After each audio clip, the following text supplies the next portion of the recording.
Double meurtre d'Aziz Dabala et de Boubacar Gano, Naboulaye a-t-elle été victime d'une justice populaire? Après 2 mois et 10 jours en détention, Mariam Ledit Naboulaye a obtenu hier une liberté provisoire assortie d'un placement sous contrôle judiciaire. Alors que la rumeur et la clameur publique l'avaient déjà cloué au pilori, jugé et envoyé au bagne au moins pour plusieurs années, son dossier est-il en phase avec les certitudes des suiveurs de cette affaire? Naboulaye est-elle impliquée dans le double meurtre du danseur Abou Aziz Ba et Dabala et Boubacar Gano alias Wali, autant que les racontards le disent? Sénéweb a décidé de passer à la loupe les éléments de ce dossier. 28 août 2024, Naboulaye vient d'être écroué à la maison d'arrêt pour femmes, MAF, de Liberté 6. Pour une bonne partie des suiveurs du dossier, la décision du juge d'instruction de Pikine qui a placé la dame sous mandat de dépôt est une suite logique des faits. Puisque la mise en cause avait été dépeinte comme ayant activement joué un rôle dans les événements ayant conduit au double crime de Pikine Technopole.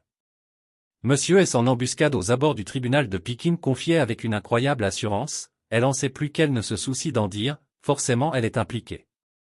Sa voisine, une fille au greffage en bataille, venue épier les évolutions du cas, assure avec un sourire gourmand, c'est une fille fatale. Je l'ai très tôt perçue chez elle. D'ailleurs elle a joué un rôle comme ça à l'écran. Ce n'est pas anodin ça? Les dés étaient déjà pipés, le sort jeté. Naboulaye passera sa première nuit en prison, sa culpabilité décrétée sur les réseaux sociaux. L'enquête. Après le double crime, l'enquête a pendant un temps été confiée à la police de Pikine avant d'être dessaisie et confiée à la division des investigations criminelles, DIC, plus expérimentée et plus outillée. Alors, la brigade des affaires criminelles du commissaire Cheikh Sadibou Diallo a pris le dossier en main, avec le sérieux et la célérité qu'il requiert, sous la supervision du chef DIC, Adramé Sarr. Selon une source proche du dossier, les auditions des premiers témoins se sont succédé et ont apporté leur version.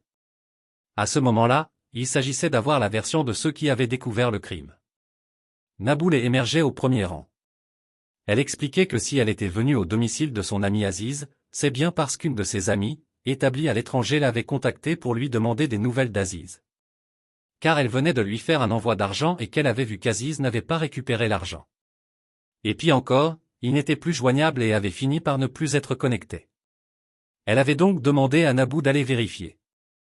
Nabou, pour sa part, ne pouvait manquer d'être inquiète car 2 jours auparavant, elle avait vu Aziz malade et l'avait même conduit à une clinique où il avait reçu une perfusion.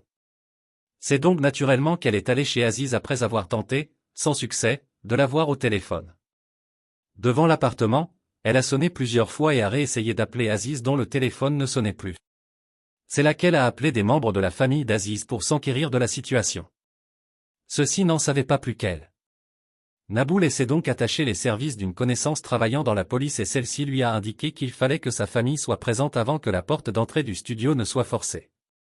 Avec l'aide d'un menuisier et en présence de membres de la famille d'Aziz, la porte a été forcée. C'est là que le corps du jeune garçon Gano qui vivait avec Aziz a été découvert. La police découvre le corps d'Aziz. Après cette découverte macabre, ceux qui étaient là ont appelé la police qui leur a demandé de quitter les lieux avant de revenir pour geler la scène du crime.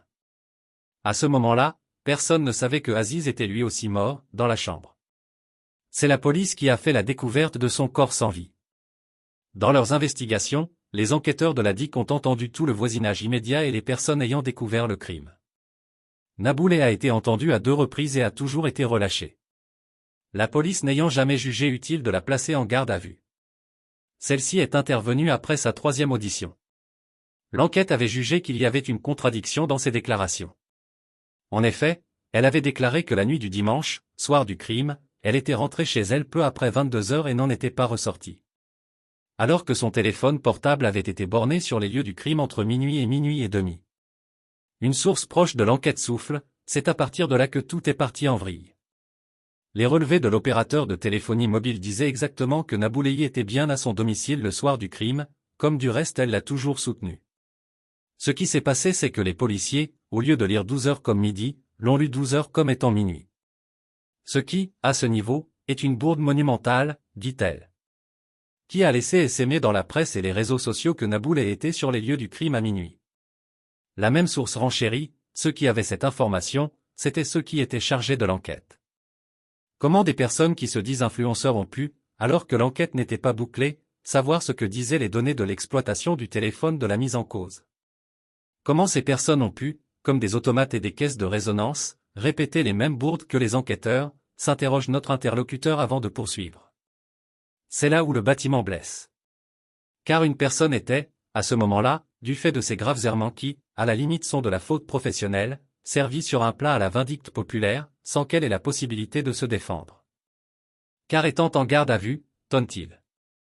La même rumeur méchante rajoutait de l'huile sur le feu en assurant, sans ciller, que Nabou aurait conduit Aziz Dabala à un « tir » où il se serait violemment accroché avec des assaillants.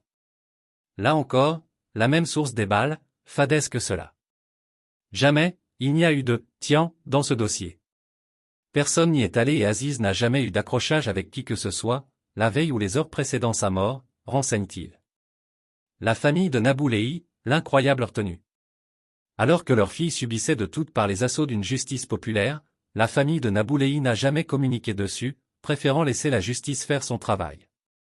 Jamais un traître mot n'a fuité de leur part.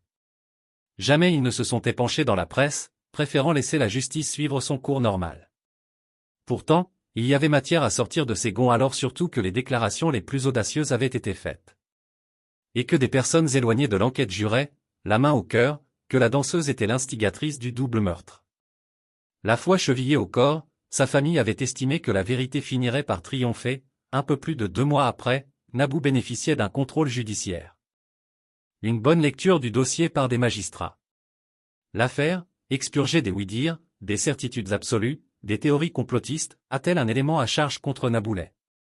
Si on en croit la décision que vient de prendre le juge d'instruction, à la demande de ses avocats, on peut dire que non. Notre source de poursuivre, notre justice a ses insuffisances certes. Mais nous avons de bons magistrats qui lisent les dossiers et prennent, en toute responsabilité, des décisions qui s'imposent. Si le placement sous mandat de dépôt se justifiait pour calmer la clameur, objectivement rien ne permet l'inabou à ce double crime. D'ailleurs, le principal mis en cause a impliqué son propre oncle. S'il en a été jusque-là, pourquoi n'a-t-il pas impliqué Nabou si elle avait participé aux faits ayant conduit au double crime? Au nom de quoi impliquerait-il son oncle et dirait-il qu'il n'a jamais vu, ni connu Naboulet? La solution la plus facile pour lui aurait été de dire que c'est Nabou qui est impliqué, si tel était le cas. S'il ne l'a pas fait, c'est que rigoureusement, elle n'est pas impliquée, a raisonné notre source.